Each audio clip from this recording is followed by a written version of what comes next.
So anyway, our Tuesday talks, we have been bringing up like hot topics, what's happening in the market.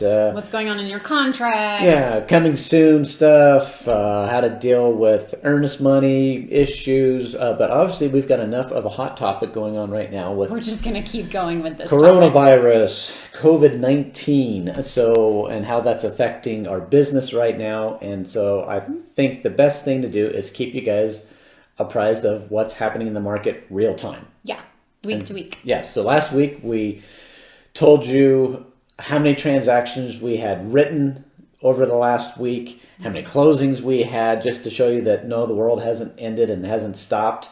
I'm not here to predict anything. I'm just here to tell you what we see. Yeah.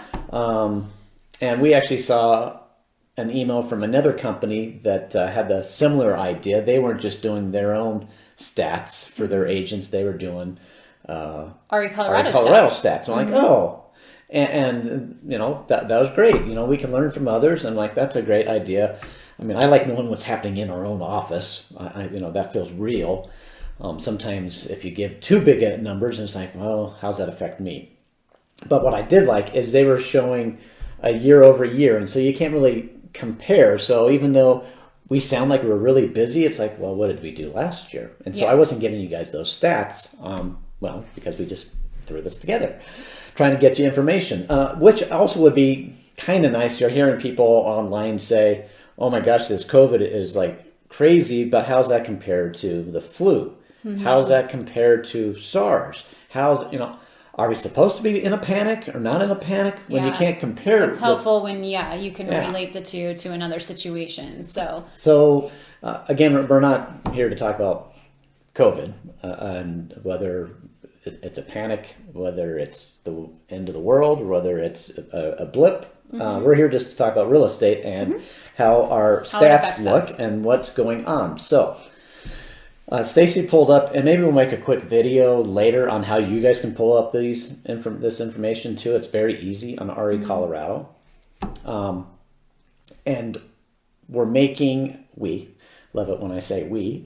AKA Paul. Our team. Paul and Parker. With the assistance of Paul and Parker. We're making a template, flyer, infographic that we can update on a weekly basis. So we will not just talk about this and you guys go, oh, that sounded really good, but I have nothing to share. We're going to make an infographic that you can share with your clients, share on Facebook, send in an email to keep the public aware of what's going on. And again, I think we are the trusted advisors. Yeah. That is what's so important about being a realtor is people want to know, and they want to know facts, and they want to know what's happening. And should I close my transaction? Should I back out of my transaction? Is it a good buy? Should I postpone my listing hitting the market? Yeah. So by us making this infographic, you'll be able to see that, the world is still moving forward. Yeah. We went into this thing with a shortage of inventory. And we will come out of it with an even more severe shortage of inventory. So the supply and demand is just going to be crazy, which I know we've mentioned a couple times.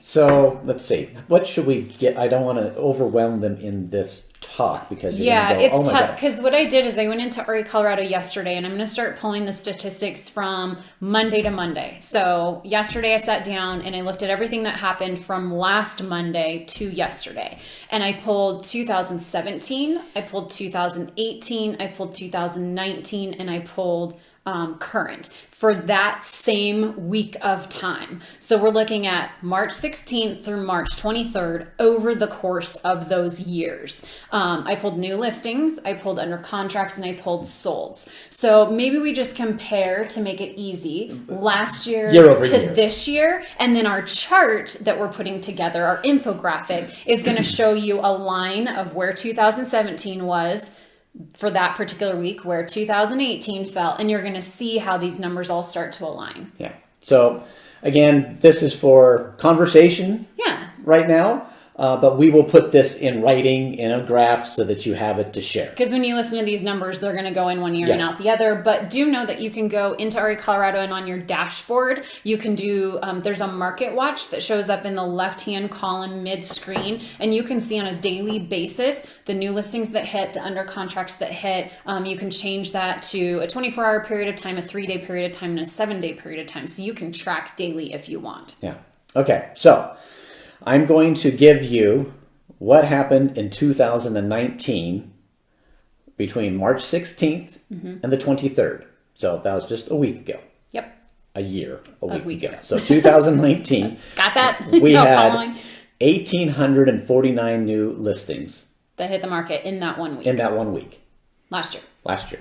Yep. This year, we had 1,388. That's a lot of listings That's still still a on the lot market. of listings that hit the market in a 1 week period of time. Now, don't think that was a major drop off, like, oh my God, that's 500 That's less. 500 less. Just again, you're not going to retain this right this second. I'll get this to you in writing.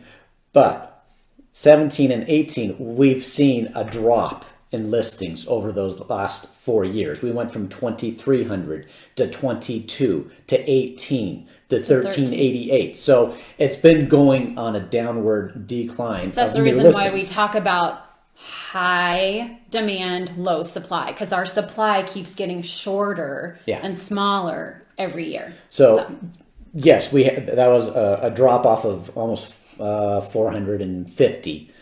So I'm sure COVID had a little bit to do with that, and just a lack of supply, period. But that's a lot. That's almost 1,400 listings that hit Oh my in a 1 gosh. week period. And this is just Yeah. residential. This is not commercial. This is not leasing property. This is not rentals. This is just residential real estate in the Denver metro market. So yeah, during the last week, 1,400 people Put their homes on the market. put their homes on the market. Yeah.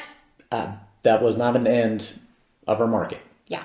So let's look at under contracts. Under because contracts. that Yep. shows buyers' confidence. How confident are buyers to go out and look at properties, write an offer, and start moving forward with that purchase process. So I think this one's a really This is important. a great one. This Yeah. is a great statistic. Are people buying houses? Yep. Yeah.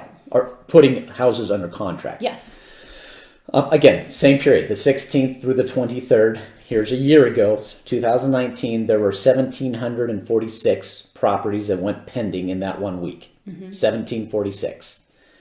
Last week, this is just last week, 1,635. That's just 100 less than a year ago. Yeah. And again, the numbers from 17, 18, 19 have been right around that area. So Right it's around interesting. The 17. inventory has been going down, down, down, but the number of transactions has been about the same. We went from 1691, 1694 in 2017, 2018. 1746 had a little spike last year, back to 1635. So, I mean, Yeah. a lot of people went under contract. So again, it's easy to sit at home, watch the news. Maybe you weren't busy. I mean, this first quarter was going to be a record. January and February, we had a record in the company. March would have been a record. Yeah. If you weren't part of that, Yeah. and you were, it's kind of slow right now, and then you hear this, you're like, oh my gosh, the Everything's world, stopping. It's all stopping. No, those who were busy are still busy. busy. 1,600 properties went under contract. Yeah. So as you can see, we have less listings coming onto the market than we do buyers writing offers. So Closings. So here's another great one. Oh my gosh, what do I do? I'm under contract. The world's falling. The sky is falling. Should I buy that house? Should I close?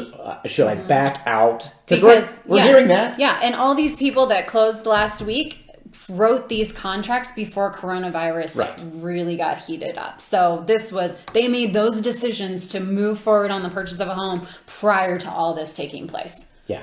So it's again, is the market going to fall out? Are we going to see a 30% decline like we saw in the stock market within a 2-week period?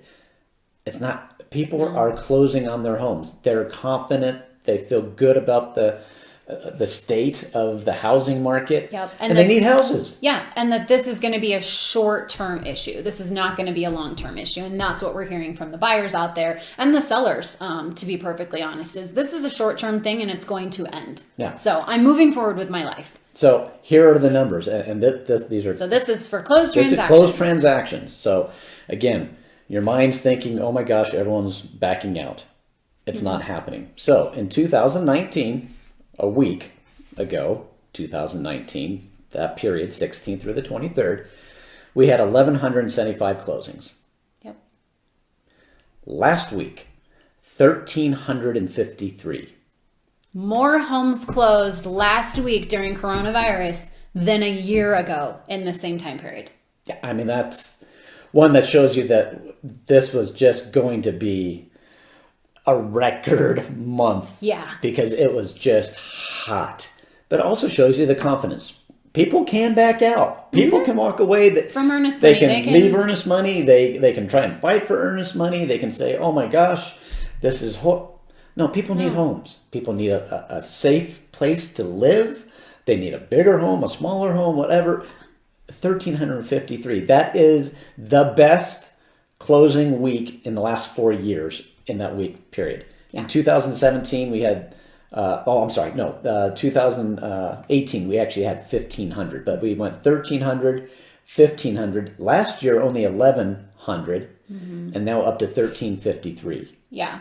So, and again, I'm going to track these numbers week by week because, again, data is a rear view mirror. When we're looking at data, we've already gone through that time period. So next week, we'll look at these numbers again and see how were the new listings, this week compared to last week. And then we'll extrapolate that information throughout, 2017, 18, 19. So we'll really be able to track things timely in these next 4, 5, 6 weeks as we're peaking on this coronavirus, coming down, and then businesses reopening, things like that. So we'll really be able to see things happen on a weekly basis. So then you guys can take that information and say, hey, Mr. Seller, hey, Mr. Buyer, this is what's going on in the marketplace. Yeah, I mean, we're anticipating a decline. That's what we're anticipating, but we don't know. I mean, maybe people are like, oh my gosh, this is an opportune time. Interest rates are extremely low. I'm not going to be fighting multiple offers as much. We're still seeing multiple offers, which is crazy. Yeah. I mean, personally, I'm thinking that, oh my gosh, people don't want to go look at stuff. Everyone's scaring everyone not to go do something. I am totally wrong in my mind. 1,600 pending properties. Yeah, and I know some of you, because I've heard it from you guys, you're going out to the homes so that your clients don't have to, and you're FaceTiming with them, or you're doing a video tour and you're uploading it to Facebook and to YouTube. Because yes, pictures give you a good feel for the home, but nothing gives you the flow of the home like doing a tour through the property with video. And so those Matterport home tours are, they're such a valuable resource right now. If you're going to be listing a property, don't just do the still photos, do some sort of a tour. We're hearing from you guys that you're even doing Facebook open houses. So rather than having groups of people come through the home, you're taking your phone and you're touring the property. So there's a lot of ways that people are adapting to the environment so buyers can continue to move forward without necessarily having to put themselves at risk if they're, an older demographic, or they're pregnant, or there's some pre-existing condition that they feel like they shouldn't leave their home, but you can do all the legwork for them. So there's a lot that is keeping these numbers in place by us realtors just going above and beyond to get it done. Yeah. I already had a quick question just by Irene, just asking, is Facebook a great place to promote your listing? And definitely for in office, it's a great place. Obviously, the MLS. Yeah, the MLS is the best place. It's the best place, and having great photos. And right now, it's so important to make sure you have professional photography. Critical to have professional photography, because that is how most people, we've always been looking online, but now we're even more than ever looking online. And then doing audio tours, walking through with your phone and telling them the highlights of the home. Yeah. And aerial photography has been really, really helpful these last couple of weeks, because sometimes people kind of want to see how's the property situated, what's behind it, what's beside it. I know a lot of buyers are doing drive-bys on homes, but there's a lot of value in great, great photos. But yeah, Facebook's a good place to promote it. There's a lot of private groups, whether it be our equity private group or coming soon private groups or Smedra private groups or Denver Metro Realtor Association. I mean, everybody has different avenues for you to promote those listings. Yeah. Katie had a great question. What are those stats? What's the area? What's the boundary of those stats? So it's everything in RE Colorado. So all of the all the counties that RE Colorado services. Okay. So that's a very wide swath and all price ranges. Exactly. It is all price ranges. I didn't search outside of RE Colorado because I just wanted it to be really the market that we're servicing, but I didn't want to single out Littleton or Denver or pick and choose where the data came from. So whoever can enter in a listing into RE Colorado, whatever price range, whatever county, whatever city, it came up. Yeah. So. And you can run those stats per county. And I was going to say, and you can make these yourself. Yeah. Yeah. If you want to know just what's going on in Littleton. Yeah. Or zip code. Which is always, I mean, you've always been able to do that. And for doing a CMA, that's always been a powerful thing. We're just wanting to show you guys, how is this affecting. As a whole. As a whole. So that's what we'll be doing. But you can definitely do it individually on your own, for your own neighborhood, your own area that you market. Maybe you have a farm area. That'll be a really, powerful thing to do. Yeah, and if you don't know how to do these, there's a lot of RE Colorado online classes right now where they are teaching you how to use InfoSparks, how to use their metric system, how to pull these specific reports. So hop on, log on. You can sometimes even get 2 CE credits for sitting in on the RE Colorado classes. But yeah. So that's on the stats. That's the stats. So we'll work on getting our info flyer out to you guys, infograph. Like I said, Paul and Parker are working on that today. They're mainly at home. They go into the office a little bit, but they're mainly working at home right now. Yeah, and once we get the template design, then it's going to be really easy to plug in the new data. So we'll get these out hopefully every single Monday in the weekly update email. Yeah. So moving on from that. Yes. Yesterday we got the big scare that Denver was shutting down. Stay-at-home order. Yeah, stay-at-home order. And at the time of the press briefing that Polis gave, we were not considered an essential business or industry. That changed. I posted that on Facebook. Power of being a realtor, guys. Yeah. I mean, you want to know what the value is of paying your membership dues? It's in a time like this. Thank CAR. Thank the National DMAR, Association of Thank Realtors. NAR, thank Smedra. They're all working in their local areas and then at the state level. CAR's still working at a state level to get real estate as an essential service statewide, so we don't have to do this county by county or city by city. So yeah, thank them for protecting our industry. So anyway, yes, we are an essential industry. Which means we can show. Well, if we can show, that means that we must have a client that we're showing. So yes, to Ashley, yes, you can take your client and show property. Yep.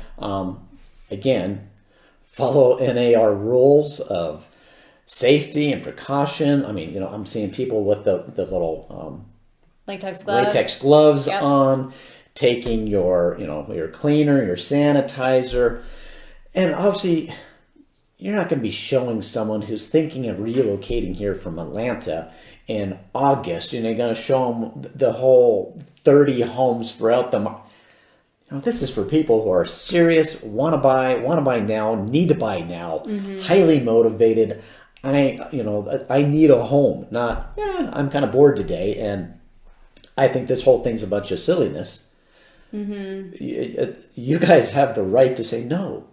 I don't want. If you want to stay at home and I don't want to work with people because you're that concerned about your health, safety, spreading and what. You have the right. Yeah. It's your right. Yeah, this is your business. But it's your business. We're not being told by the government what we can and can't do. But definitely use precautions. Be sensitive to others. Is what I say. So yes, you can still close transactions, still show properties. Stacey's actually. Are you still showing this? I am showing a house this One afternoon. House. One house. I mean, we have talked to the. Are you sure you really want to see this thing? Are you listing when you take it? You have the boxes that check. Yes, I can promote this onto social media. Yes, I can put this on multiple syndicated services. So that's part of your listing agreement. Yeah. where you can show this information. So yes, definitely you want to get permission from your seller that that's something that they approve of. And like I said, if you're doing it for someone else, then they need to have permission from that agent and from that seller. So Sarah, with all major financial institutions forecasting a recession hitting once we get out of COVID chaos, do you feel the buying power of buyers with the drop in the stock market, pending bankruptcies of business, etc., will decrease demand? Also, do you think we will see an increase in supply due to retirement sellers trying to recoup what they lost in their 401ks? I'm getting that question from lots of clients. It's a good question. It's a great question. And right now, I think everyone's guessing. And I wouldn't say all financial institutions. I think I think we can all agree that we're going to see a downturn. You can't not have a downturn or a short recession of some sort when you stop business like we have done.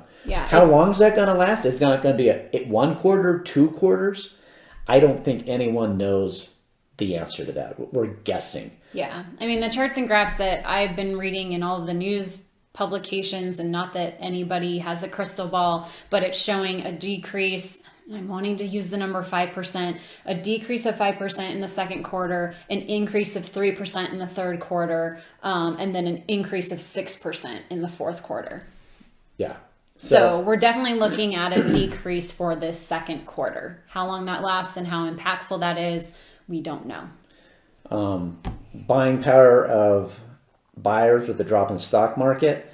I don't think a ton of average home buyers are in the stock market. Yeah, they don't have as much exposure in the stock market. Other than their 401ks that maybe their company is matching and putting in there, but that's not buying power. That's long term. That's when I retire. That's not what people use to buy or purchase a home. Yeah, small percentage, a very small percentage of people take money out of their 401k. So invested, I think that's a small percentage of people that are really in the stock market. The average consumer is not heavily weighted in the stock market. And really, their buying power is through low interest rates and the money that they have sitting in their savings account for their down payment. Yeah, and in their existing home. And existing home, no, those have not gone down 30%. When we see that we still have a low supply and a high demand, and I think we're still going to have a high demand, even if we have people that have maybe some job losses. We don't know how many job losses that won't come back immediately. We're only 2 weeks into this. So to actually think that we're going to have people going bankrupt, why are we going bankrupt in 2 weeks of losing a job?